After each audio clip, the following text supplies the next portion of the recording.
In this video, we are going to discuss about three important Governor Generals, that is Lord Wellesley, and we will discuss about subsidiary alliance, that is the most important point under Wellesley.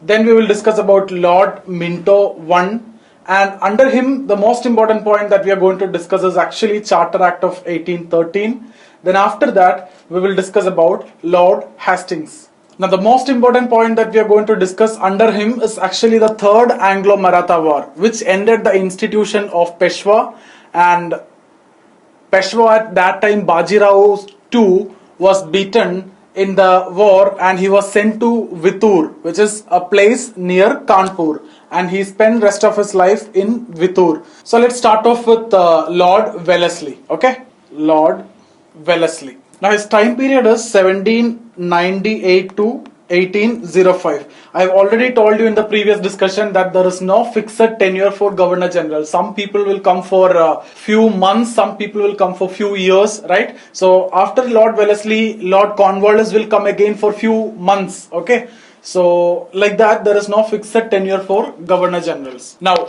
the most important point under Lord Wellesley that we need to discuss, or the most controversial policy, is subsidiary alliance. Subsidiary alliance. See, you may have confusion between Lord Dalhousie and Lord Wellesley when we talk about subsidiary alliance, because there is something related to Dalhousie also that we have already seen anyway. That is doctrine of lapse. Okay, so you don't want to have the confusion. Doctrine of lapse and Dalhousie, the DD will match.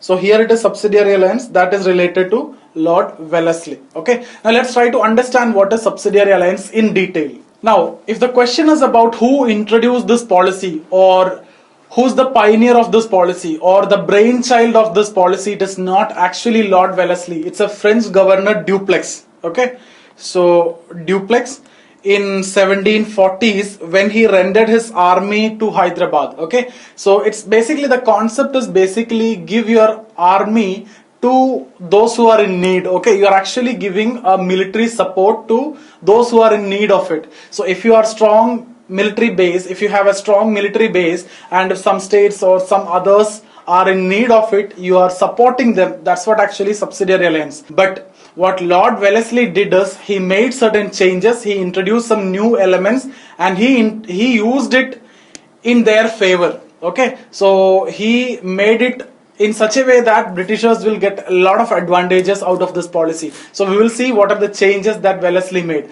But keep in mind, if the question is about who introduced this policy, it is not Lord Wellesley. You should not have any confusion. It was introduced by a French governor, Dupleix, when he rendered his army to Hyderabad in 1740s. Now, what is this policy actually? See, if you have a kingdom, like, okay, like consider this as a state, okay, so independent state, and there is a ruler. So you are facing some threats from others. Okay, so what you will do is you will approach the person who is having strong military base. So here it is Lord Wellesley who is going to support you. So what he will do is he will keep his army outside. Okay, and the agreement is that this army will prevent the state from any external threat, and that is the idea. That is what I mean by subsidiary alliance. Now let's see what are the elements Lord Wellesley introduced into this. Now, why Britishers are signing this treaty with Indian states? Okay, see, the idea is, this is a state. If you can keep the army outside the state, okay, this army will be fed by the state and the ruler. Okay, the entire expenditure of this army will be taken care by the ruler or that native state. So what Britishers did is, if this is India, they signed this kind of treaty with many local states across India like this. What is the idea? So they can keep their army like this. So across India they can mobilize their army. They can keep their army across India, and that too without spending anything from their exchequer. So they have no expenditure, but they can mobilize huge amount of army. And the very same army they can call at any time. Let's suppose there is a problem in this area. So Britishers, let's suppose they want to annex this. So they can call this, and this, and they can simply finish this off. Okay, see, there are certain agreements that the Britishers will protect them from the external threat, but most of the time Britishers themselves will attack them. For example, Sindh is a state which signed subsidiary alliance. We'll be discussing about that. But later you can see Sindh was annexed under British territory. So this is the idea of subsidiary alliance. The king or the state which is facing some external threats from some other state will approach those who are having some strong military base. Here, let's suppose Lord Wellesley, so he will support. In return, the local ruler will have to feed or will have to take care of the entire expenditure of the army. Okay, so the advantage for British is they can mobilize their army in each and every part of India without spending anything from their exchequer. Now let's see the conditions. Okay, so this is the idea of subsidiary alliance. And why states are signing this treaty? Because states are facing threats from some other state.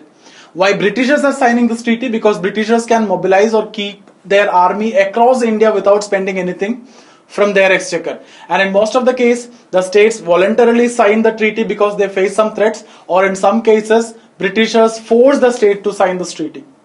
And Mysore was one of the example. We'll come to that. Now, let's see the provisions of the subsidiary alliance. Okay, so the first point is the local Indian state who's signing this treaty, subsidiary alliance treaty, have to promise that no foreigner other than English will be employed in their army. So the first condition is the local state have to promise that no foreigner other than English. So what is the advantage of this? Now the British don't face threats from other foreigners, right? Because the king will not entertain any foreigners in their area at least.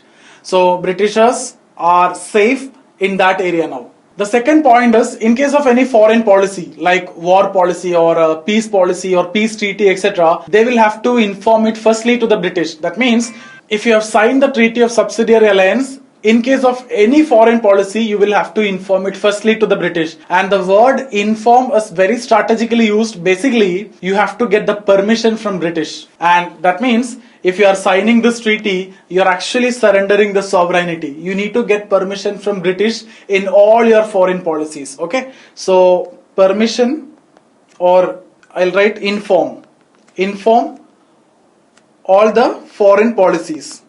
Okay, now third point is one British resident had to be stationed in the capital of that local state or native state who is signing the subsidiary alliance, and the entire expenditure of this British resident had to be taken care by the local state, like the expenditures of the soldiers, guards, food, clothes, etc.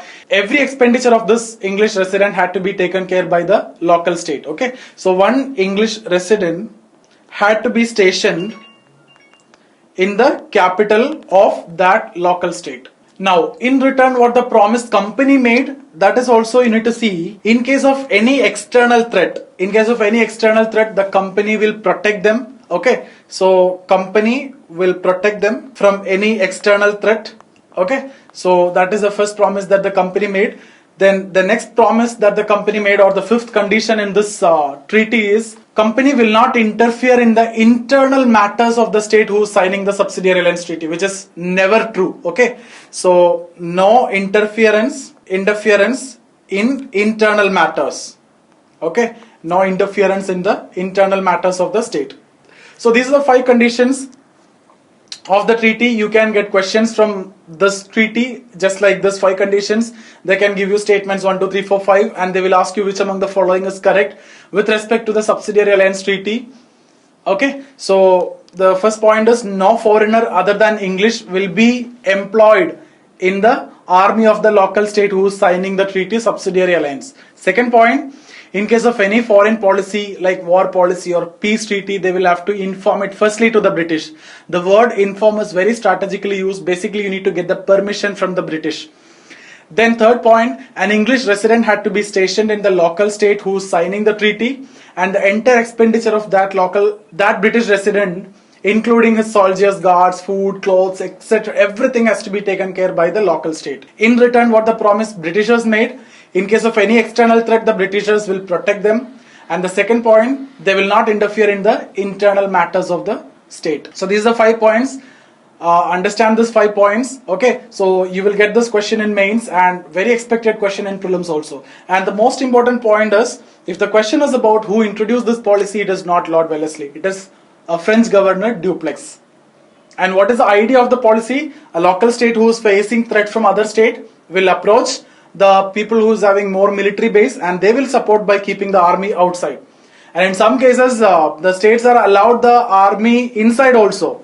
So you can expect, if you allow the English army to be inside, what will happen, right? So this is what all about subsidiary alliance. Now we need to see the states which sign the subsidiary alliance, at least the first few states who sign the subsidiary alliance, right? So you can expect questions like this. In case of doctrine of lapse also, you will get questions like which states were annexed under doctrine of lapse, right? Similarly, we need to see subsidiary alliance, which states are signed the subsidiary alliance. So in 1798, Hyderabad.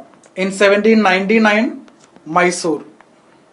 Okay, now when you see the case of Mysore, Mysore signed the treaty after 4th Anglo-Mysore War, and the speciality of this 4th Anglo-Mysore War, the importance of 4th Anglo-Mysore War is, see, Tipu was the king at that time, so he was never interested in signing this treaty with the British, right? So he was forced to sign, but he was never ready to sign the treaty.